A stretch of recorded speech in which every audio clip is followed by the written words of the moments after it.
జై జగన్, జై జగన్. ధైర్యానికి, సహనానికి, సృజనాత్మకతకు ప్రతిరూపాలైన ఇక్కడున్న ప్రతి ఒక్క మహిళా మూర్తికి పేరు పేరున నా నమస్కారాలు తెలియజేసుకుంటున్నాను. ఇది నా మొట్టమొదటి మహిళా విభాగ సమావేశంలో పాల్గొనడము. నాకు ఈ అవకాశాన్ని ఇచ్చిన వరుడు కళ్యాణి గారికి ముందుగా నా ధన్యవాదాలు తెలియజేసుకుంటున్నాను. అలాగే ఇక్కడున్న పెద్దలు, జనరల్ సెక్రటరీ మన లక్ష్మీ పార్వతమ్మ గారికి, అలాగే మాజీ మంత్రివర్యులు రజనమ్మ గారికి, అలాగే గుంటూరు ఈస్ట్ ఇన్ఛార్జ్గా ఉన్న ఫాతిమా అక్క గారికి, అలాగే మాజీ మేయర్ రాయన భాగ్యలక్ష్మి అక్క గారికి, అలాగే భాగ్యలక్ష్మి అక్క గారికి, జోన్ 4 వర్కింగ్ ప్రెసిడెంట్గా ఉన్న కాకాని పూజితమ్మ గారికి, జోన్ 2 వర్కింగ్ ప్రెసిడెంట్గా ఉన్న ఉప్పాల హారికక్క గారి, జోన్ 3 హారికక్క గారికి, అలాగే సత్యవతి గారికి, మాజీ ఎంపీలకి, ఇక్కడున్న ప్రతి ఒక్కళ్ళకి పేరు పేరున మరొకసారి నమస్కారాలు తెలియజేసుకుంటున్నాను. నిన్ననో మొన్ననో ఒక చోట ఒక చిన్న విషయం విన్నాను, అది మీతో షేర్ చేసుకుంటాను ఈ రోజున. దేవుడు ఒకళ్ళని రాజు చేయాలనుకుంటే గనక డైరెక్ట్గా కిరీటాన్ని తెచ్చిపెట్టాడట. ముందు ఆ వ్యక్తికి ఒక యుద్ధాన్ని ఇస్తాడట. ఆ యుద్ధాన్ని నువ్వు ఎంత ధర్మబద్ధంగా చేస్తున్నావన్న దాన్ని బట్టి ఆ దేవుడు నీకు తోడుగా ఉండి, అండగా ఉండి, నిన్ను రాజును చేసి ఆ తర్వాత నీకు కిరీటాన్ని అప్పచెప్తాడట.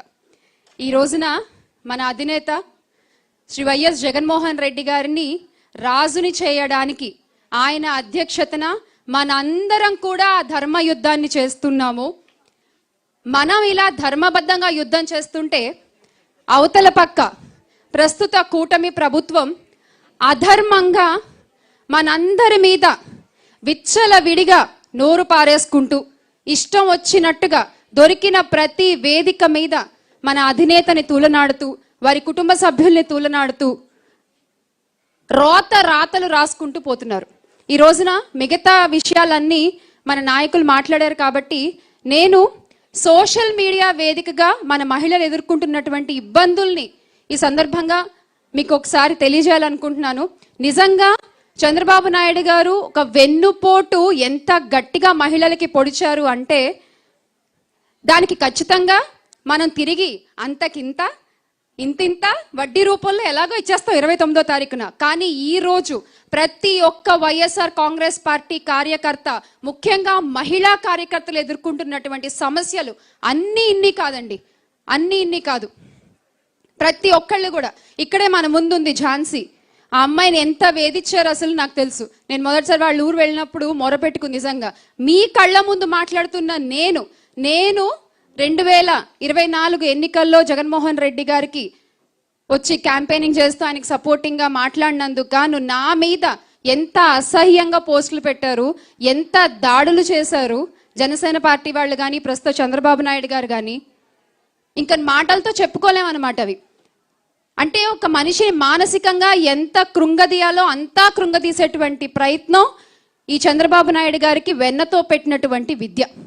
అయితే మనం కృంగదీసినంత మాత్రాన కుంగిపోతామా? ఆపేసినంత మాత్రాన ఆగిపోతామా? అలాగే జగన్మోహన్ రెడ్డి గారు ఇచ్చిన ధైర్యంతో నిలబడతాము, పోరాడతాము, పోరాడి గెలుస్తాము. అవునా కాదా? నాకు ఈ సందర్భంగా ఈరోజు ఈ వేదిక మీద నుంచి ప్రస్తుత కూటమి ప్రభుత్వానికి కొన్ని ప్రశ్నలు అడగాలనుకుంటున్నాము. ఇది ఒక రాజకీయ నాయకురాలుగా కాదు, ఒక మహిళగా, ఒక తల్లిగా, ఒక అక్కగా ఈ ప్రశ్నలు అడుగుతున్నాము. రాష్ట్రంలో మహిళలపై ఇన్ని దాడులు, ఇన్ని వేధింపులు జరుగుతుంటే సోషల్ మీడియా వేదికగా, మీ సోషల్ మీడియా వేదికగా మీకు అవి కనపడవా? మీరు దాని మీద ఎలాంటి చర్యలు తీసుకోరా?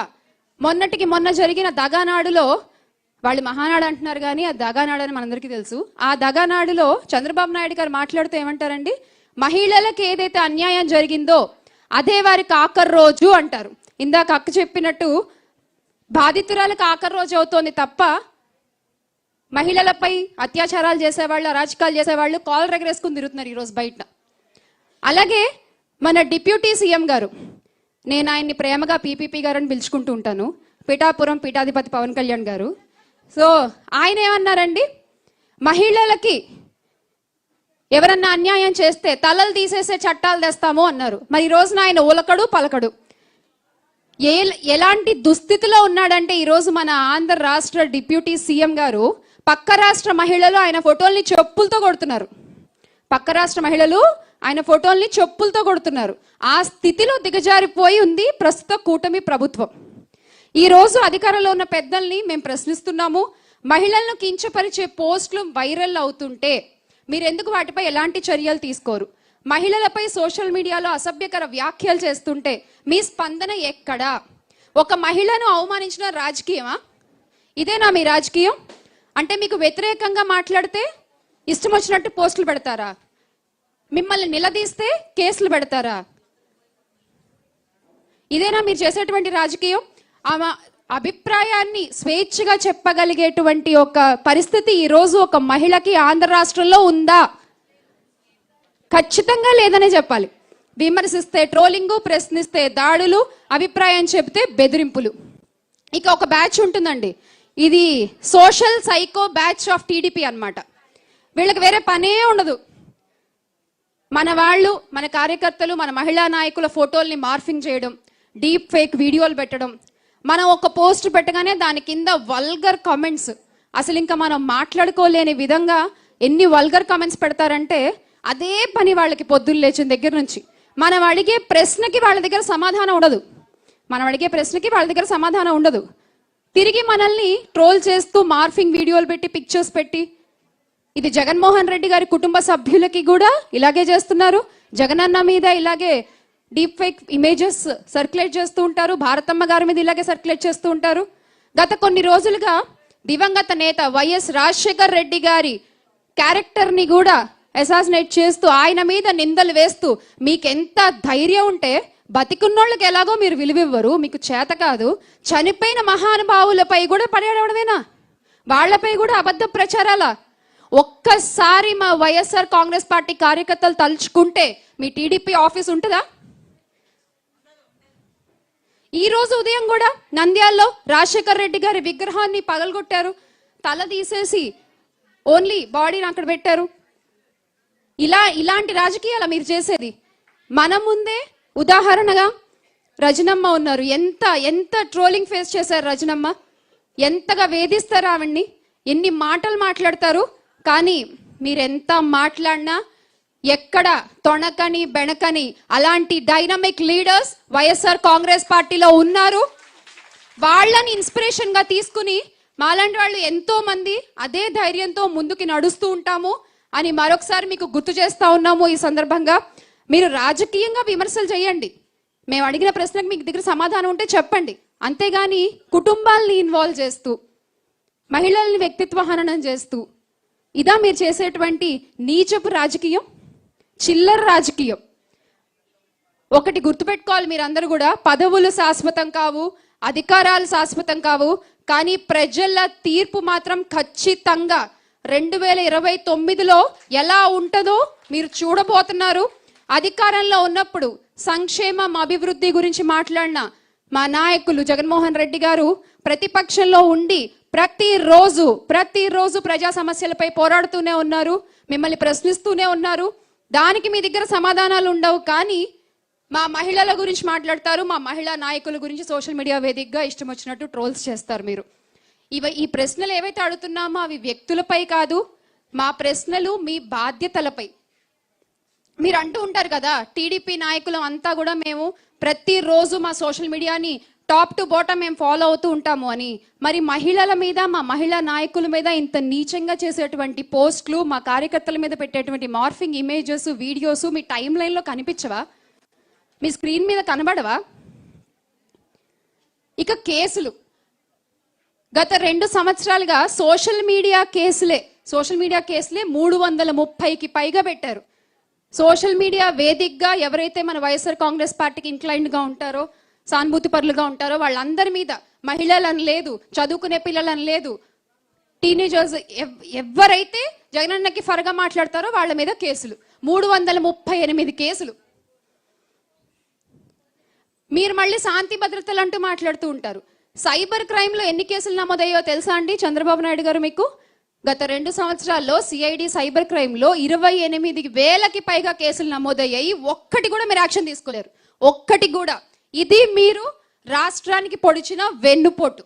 రాష్ట్రంలో ఉన్న శాంతి భద్రతలపై మీరు తీసుకున్నటువంటి చర్య ఏంటయ్యా అంటే గుండు సున్నా.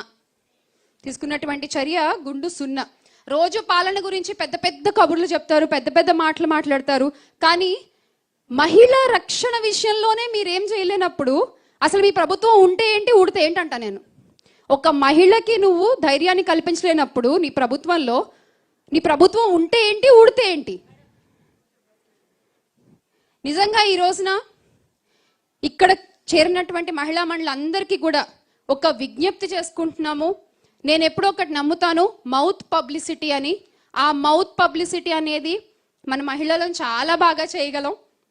ఒకళ్ళని దింపాలన్నా మహిళల వల్లే అవుతుంది, ఒకళ్ళని రాజ్యాధికారం చేసి కూర్చోపెట్టాలన్నా అది మహిళల వల్లే అవుతుంది. ఖచ్చితంగా ఇక్కడున్న ప్రతి ఒక్కళ్ళు కూడా చంద్రబాబు నాయుడు చేసినటువంటి అరాచకాల్ని, అన్యాయాల్ని, దుర్మార్గాల్ని ప్రతి ఒక్కళ్ళకి అర్థమయ్యేలాగా విడమర్చి చెప్పే ప్రయత్నం చేయండి.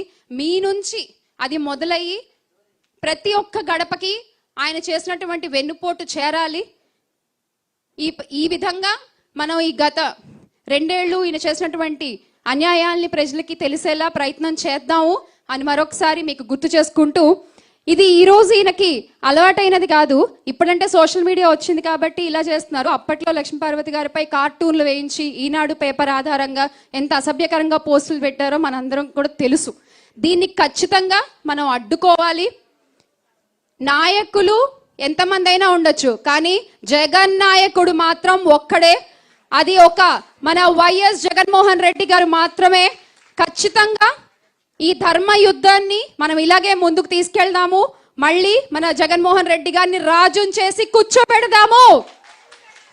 ఇది మహిళలందరం కూడా తీసుకోవాల్సినటువంటి ఒక ప్రమాణంగా మిమ్మల్ని అందరినీ రిక్వెస్ట్ చేస్తూ, జోహార్ YSR, make Andhra great again with Jagan అన్న. జై జగన్. నాకు అవకాశం ఇచ్చినందుకు కళ్యాణక్క, thank you so much. Thank you. Shyamala గారికి ధన్యవాదాలు తెలియజేస్తూ ఉన్నాను. ఇప్పుడు ఈ సభను ఉద్దేశించి మాట్లాడాల్సిందిగా మాజీ ఎంపీ గారైన సత్యవతి గారికి